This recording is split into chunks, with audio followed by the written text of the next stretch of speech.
Hey y'all, so listen, this is an update for Georgia. So, a part of the fake nursing licenses is still being an issue in Georgia. Now, the state of Georgia has asked at least 24 nurses to relinquish their license because they obtained them at one of those fraudulent schools in Florida. Okay, if you remember, people were paying $25,000 to those schools, and the schools was providing transcripts and everything. Degrees, everything. Well, at least 5 nurses in Georgia have obtained an attorney.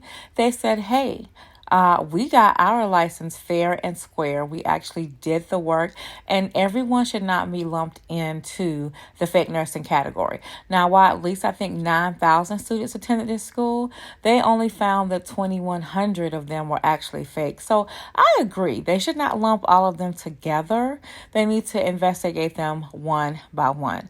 Georgia said we are having a part of this. Turn your license over. So I wonder how this is going to turn out. Some of the nurses accused of buying fake diplomas from Florida nursing schools say their degrees are in fact real. Right now, nearly 24 nurses in Georgia are being told to surrender their licenses in connection to that multi-state scam. News Nation's Marky Martin is live. And Mark, you spoke with an attorney representing 5 of them.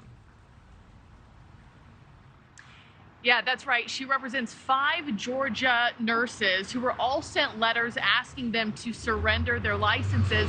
However, they maintain their innocence. They say that they attended these accredited South Florida schools as legitimate students and had nothing to do with this diploma scandal that was happening on the side. And now they claim both the innocent and the guilty are being taken down in this scam.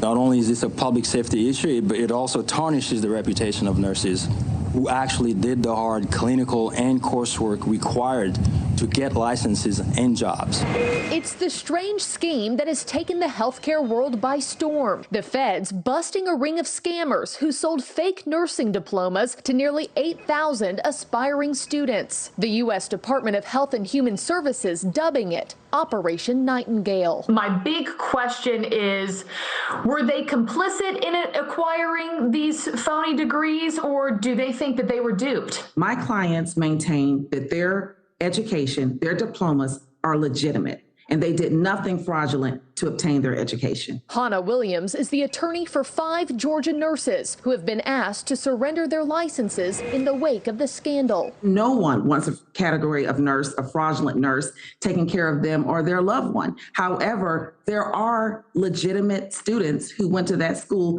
and that fact can be proven by the fact that the school was accredited. She says her clients attended these 3 South Florida nursing schools where transcripts were being sold, but attended as actual students, and warns there are real nurses being taken out of practice because of this scam. We don't know how the government came up with the 7,600 nurses on that list. It could be as simple as anyone who ever went to any of these accredited schools ended up on the list. 25 people have been charged, accused of selling the fake diplomas and transcripts to students, some who paid between $10,000 and $15,000. Federal agents say they used the phony certification to sit in on board exams, never going to class or clinicals. HHS confirming with News Nation today that of the nearly 8,000 students, they have found at least 2,100 who passed their licensure exams. Georgia Secretary of State Brad Raffensperger joining News Nation Rush Hour this week to talk about 17 licensed nurses found with fake diplomas across the state. Obviously, the people that had gotten their license here passed the exam,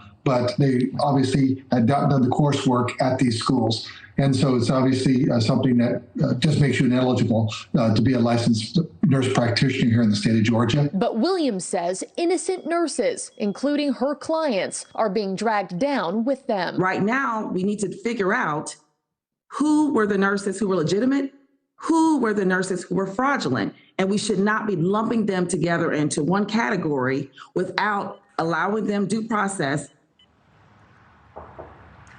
Now, Williams herself is a former nurse. She says her clients are eager to defend themselves because this does have the potential to ruin their reputation and careers. Now, in regards to the fraudulent nurses, officials have found no harm done to patients at this time. Nicole. All right.